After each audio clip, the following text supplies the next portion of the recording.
Hi everyone, my name is Taylor Maine. I am currently a high school senior at Plymouth Regional High School in Plymouth, New Hampshire, and I will be attending Tufts University in the fall of 2021. I am here to talk to you today about my connection with Rotary and my experiences with Rotary throughout high school, as well as share with you my speech that I recently presented at the Rotary speech contest for our local district.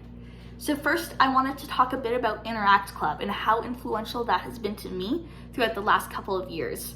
So if you're not aware, Interact Club is the high school equivalent for Rotary Club. So we focus a lot on community service, especially through our school community and local town community. However, that also extends to our state community, national and international community sometimes, depending on the project that we're doing. Interact Club has taught me a lot about my strengths and my weaknesses as a leader, how to lead diverse groups of people and implement their unique ideas and opinions into all of the projects that we're doing. This year it's been a bit tough because of COVID, but we have managed to successfully do a virtual New Hampshire story time and a virtual New Hampshire family fun night. So this has taught me to be adaptable, and I've also been able to work with many local community partners, which has been amazing, and those connections are obviously invaluable. So I'm really grateful for my time with Interact Club, and that will always be something that I look fondly on. Next, I wanted to talk about RYLA. So RYLA is the Rotary Youth Leadership Award, and it's a conference held for high school sophomores.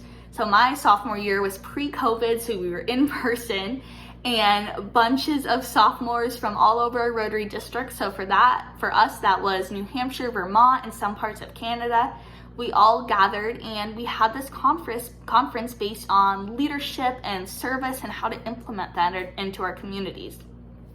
This was an amazing experience, especially, we all get stuck in this monotonous cycle sometimes. We're just trudging from one thing to the other, and then all of a sudden RYLA showed up, and it was just this great meeting of the minds.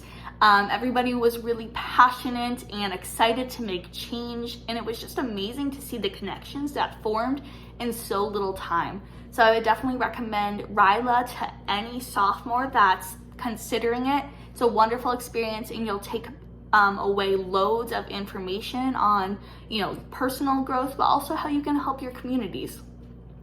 Lastly, I just wanted to talk about Rotary in general. Prior to high school, I really hadn't heard about Rotary or the work that Rotary does in our community. But flash forward 4 years later, and that is a totally different story. Rotary is such an important and essential organization to our local communities.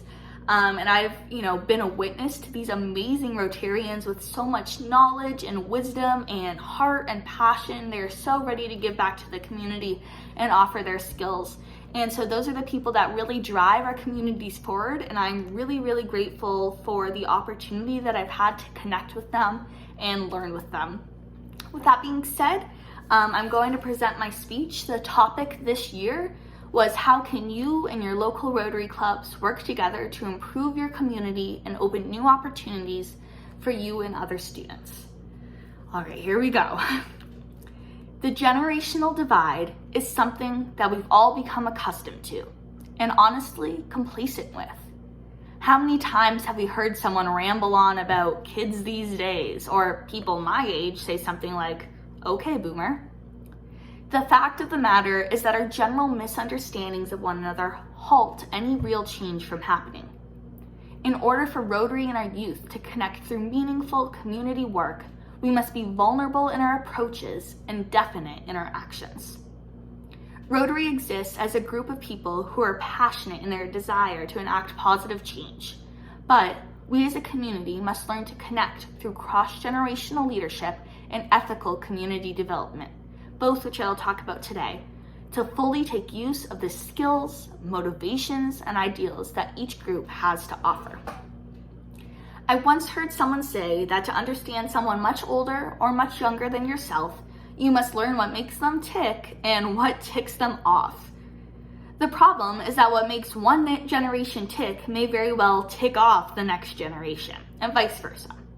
In these times, compassion, empathy, and an acknowledgement of someone's formative experiences are all needed to overcome the divide. In this exposure, we can begin to see the beauty of the strengths and skills of others. Many of you listening today may be baby boomers, coined with values such as dedication, goal-centrism, and having a strong work ethic. Others of you may be Gen Xers, known to be flexible, self-sufficient, and critical thinkers. On the other hand, my generation, Gen Z, are characterized by openness, pragmatism, and being globally oriented because of us growing up in the age of technology. These characteristics are all wonderful, but standing alone, they're just not as powerful. Ideally, to open up new opportunities for our community, we must collaborate in efforts that support the strengths of us all. Tailoring community projects to one generation or the other is just not as effective, and it can lead to fractured leadership and confusion on all parts. Local students have an abundance to learn from Rotary members, just as Rotary members can learn from us. For example, students can use their technological and creative skills to create outreach initiatives to the community. Rotary members can then piggyback on this by using their established networks and wisdom to distribute this information to the community. Having established a connection between us, we also must look at our approach of community improvement. Just because our skills may span generations of knowledge does not always mean we know the best way to implement them. This is where the ethics of community development, a term I prefer over community improvement, come into play. This is a nuanced and complex system that requires us to dismantle the systemic approach to service as saviorism. In community work, a team of Rotary members and students must learn to understand that we are not always the experts in what our community needs. Although we all live and thrive here, and we may even have knowledge on certain groups in our community, our experiences as individuals do not always align with those we are aiming to serve. This is where genuine human connection, which has no replacement, must take over. We must reach out to the members of our community to see where they feel there are the most needs, rather than deciding that for ourselves. This is the basic premise of ethical service, removing our own selves from the process in any way that centers ourselves instead of our community. I want to end this speech with a story about perspective that truly sums up these ideas that have been presented. 5 blind men are walking along a path when they come across an elephant. They ask what the animal is, and the elephant's keeper responds. One man feels against the elephant's side and says, "Wow, it feels just like a large warm wall." "What are you talking about?" asks the second man, wrapping his arm around the elephant's leg. "He feels like a large pillar." "No way," says the third, feeling the trunk. "This feels like a big, long snake." "This is nonsense," the fourth replies as he pulls the elephant's tail. "Snakes don't have hair. This is more like a rope." "You all are crazy," the fifth one continues, waving the elephant's ear. "It just feels like one big leaf." How we view the large picture, in this case the elephant, is often too caught up in the details that pit us against one another. Taking a step back to observe the entirety of a community or system is beneficial for all. This is the only way that Rotary and local students can connect. And then later on, we can connect with our community as a whole to address the needs. Opportunities are truly built upon connection, and connection is built upon the ability for us to cast aside bias and learn to see each other as a whole. With these things in mind, Rotary and local students have the ability to inspire and lead others in a way that will impact positive change for our community. Pure human connection in its rawest form.